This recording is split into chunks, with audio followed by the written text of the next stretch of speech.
Alright guys, welcome back to VALORANT News. Big roster drama continuing over the last 24 hours, especially with what might well be happening with Sentinels. Apparently increased likelihood that Narrate, after his trials with the team over the last few days, we believe, may well be staying in their roster going into next season. Plenty of other updates as well around the world, certainly at EMEA, and also for Paper Rex potentially over in the Pacific. Very much intrigued to your thoughts in the comments. Hit the like button if you enjoy. Subscribe if you're new as always, I'd greatly appreciate it. Pretty phenomenal ace here from Tens. Might well be deserving to go full screen on this just to see it one more time quickly here on the Lotus. Comes out of the site, hops behind the thing. 1, 2, 3, 4, 5. Job done. Does not seem like this is the type of player that's going to be dropped from Sentinels anytime soon, even though there's been some strange rumours on that over the last few days. Let's talk Ascension though. TSM, they went down again yesterday, and we're going to talk about that in a second. But M80, they got the win as they needed to, but I will say this has been a more interesting group stage than maybe I expected it to be so far. Nismo's saying like he's not playing great, disappointed in my performance, need to step it up for the team. As Xander says, stats don't matter, bro. Nobody can comprehend how much impact you've got on the server. Before we get to the kind of, the NA one, wanted to mention what's going on in at least the Chinese Ascension region right now.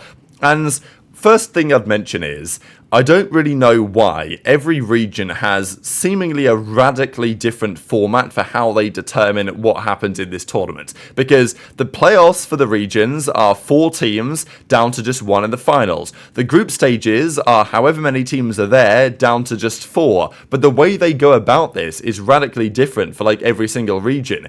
In EMEA, there were like 10 teams, and I kind of get it because in the different regions you've got different basically micro regions within the regions. You've got to find a way to get that into Ascension. I understand that. But in EMEA, there was like 2 groups of 5. Top 2 get through, bottom 3 don't. In the Americas, there's 6 teams. They're playing single round robin. And in China, they're playing 2 GSL-style groups. Win 2 before you lose 2 to get through, to get from 8 down to 4. So it's just really strange how in every region they have a completely different group stage situation. And the playoffs are generally run the same way. But this is what's happening in China so far. Rare Atom, one of those organizations you'd expect to potentially make it this time around. They had their chances last year, they didn't make it. This now would potentially be the chance. But in the Americas side, it's Reta Esports taking the loss to M80. Another close one, to be fair. Well, the maps that M80 won weren't close, and this was a wild run for SNW here, right? Because SNW started the series with a 0.04 rating on the Jet. Now, this is maybe too harsh on some level, right? We know that they've changed recently the rating system on VLR to basically prioritize some things a little bit better. I will say that, to go 3 and 16 is bad, but basically a 0.0 flat rating is atrocious. But then again, with these ACS numbers and this 1 in 7 first kill, first death rate, not the best. The funny thing is, though, after this result happened and M80 destroyed him, he then bounced back and had a monster game on the Rays, 30 and 70 with a 1.63 rating. So, the duality of Valorant on many levels, and Reta took the dub there 13-10 on M80's pick. The Icebox, though, on the decider was again relatively comfortable, especially on the second side. M80 put them to bed, and in the end it was 13-9. So, good result for M80, but yeah, Reta Esports definitely showing some promise here. The other big result, though, for the North American teams was TSM going down to 2-game esports. There was some hype, there was some drama in this one, we'll see in the coming minutes. But yeah, Sim tried his best, nobody else could really do much. Silence had a phenomenal series on the other side, and it was a 13-11 to TSM game 1, but after that 13-11 the other way, and then a 13-9 on the Abyss in the end as 2G get over the line. So that's impressive from them so far, and this is currently how things look. So 2G start off with a 2-0 start. That's looking good, of course, for the Brazilians. Obviously people are going to say, oh well, all this trash talk and they're going to lose to M80 anyway, but who knows? M80 aren't exactly looking dominant right now, and their round count is not anywhere near, well, it's nearly as good as 2 games, but it's not quite as good. And of course we saw over the last few days they were scrimming Sentinels seemingly, and Sentinels seem to have their number on some level. So yeah, I guess we'll see how that goes.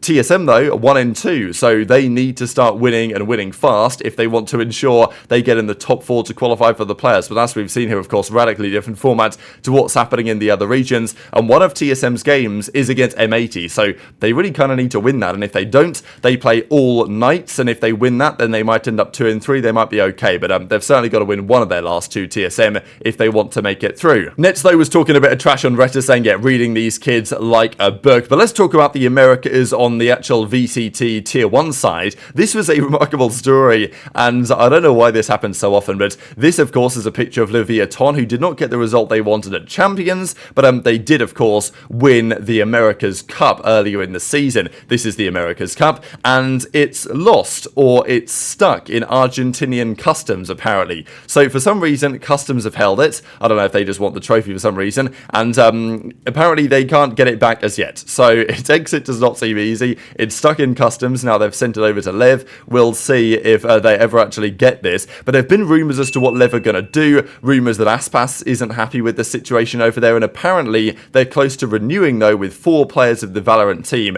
So that might be enough to re-sign those guys onwards and keep them around. But of course, there's been some debate on, well, is Aspas happy about it? Mazzino seems like he's probably gone permanently. So are they going to keep the rest of the guys, you know, Tex, Com, King and Aspas? Are they going to stay, or are they not? Or is Aspas going to get a better offer elsewhere? Who really knows? Furia is an interesting one as it stands. It's just tough to say like where Aspas would actually go that would be better, right? I think that's kind of maybe the problem for him. Zand, though, is apparently going to be gone from Furia. Supposedly his deal is not going to be renewed. So, you know, there's rumours from various sources that is now going to be the case. So Furia making some changes. They definitely seem to be in a position to form a roster with some sort of firepower. But, yeah, time will tell whether they can actually do that. Liquid, of course, we saw some talks the other day on what's going to happen with their coach. Well, one of their coaches, well, their head coach is now gone. Lohan apparently is going to come in instead. Former Job Life head coach, of course. Organisation that very nearly could have at least tried to get through to Ascension in EMEA. That didn't happen after all the drama. They eventually go down to, well, they don't go down to the Ultimates, but they lost in their group to the Ultimates by 1 round.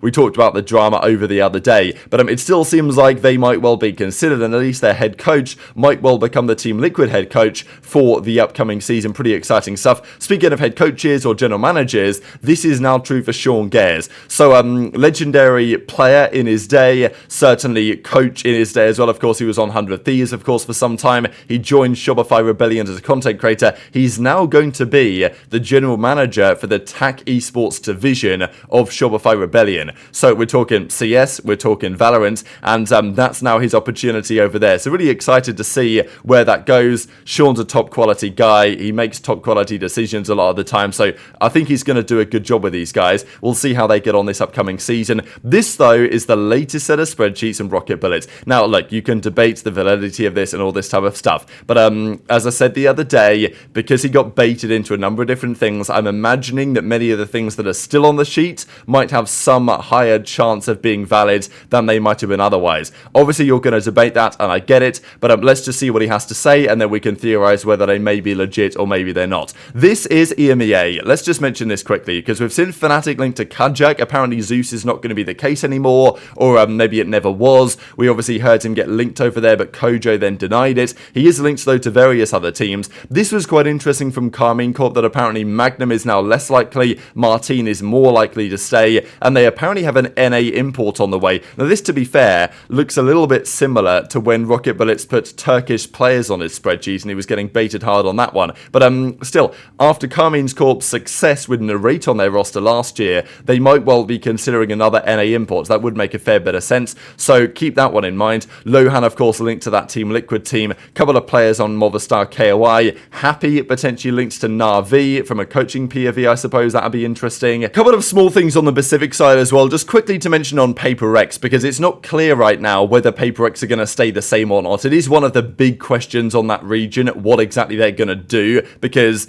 they're not good. They weren't good enough at the end of the year, right? And there's a feeling that while Edward Gaming, they do have the ability to play in that really fast-paced, chaotic Paper X style when they want to, they can also slow it down and be just as effective on a more traditional level that we saw Edward pull off to win the World Championship. Paper X don't seem capable of that, so you've got to wonder whether they are going to stay the same. There's talk about, you know, Devai, whether he's going to stay. Obviously, something is apparently a question mark here, which would be pretty remarkable if he was gone, but maybe you can rule nothing out as it currently stands. Alex, even their head coach, is under question, and maybe understandably, because, look, if you're a team that's expected to not only be the best in your region, but potentially the best in the world, you can't achieve that. There's questions as to why. Hyan Min, though, the player that we saw sign a contract yesterday, has been rumoured over here, so maybe there's something in that. Intrigue to your thoughts in the comments section below. But let's talk about the Americas, because apparently 100T, they have maybe some trials coming with potential changes, but the latest update is that no, maybe maybe 100 tier going to stick it all out together and not make a single change, with Cryo, Asuna, EU, Bang and Boostio actually running it back for next year. That would be somewhat surprising to me, but it's not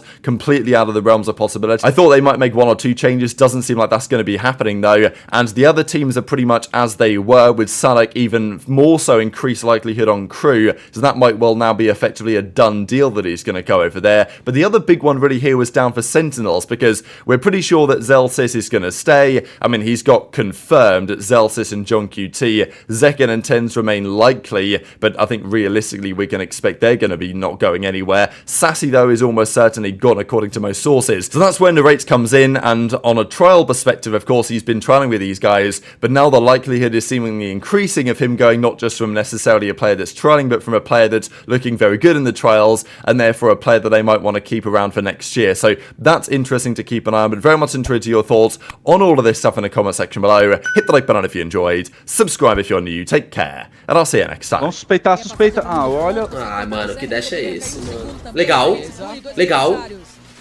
Tá, 3x3. Astra tá morta? Tá morta, beleza, não tem ult. Prize tem um domínio de espaço muito bom, não pode tirar, não Prize, fica quietinho aí, mano. Calma, isso, calma. Legal.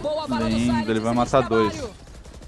Legal, Caralho, mano. Silence, o que você tá jogando? Linda, mano, linda, mano. Lindo, mano. Que beleza. Oh, que evolução, hein, do primeiro dia que eu vi. Olha lá.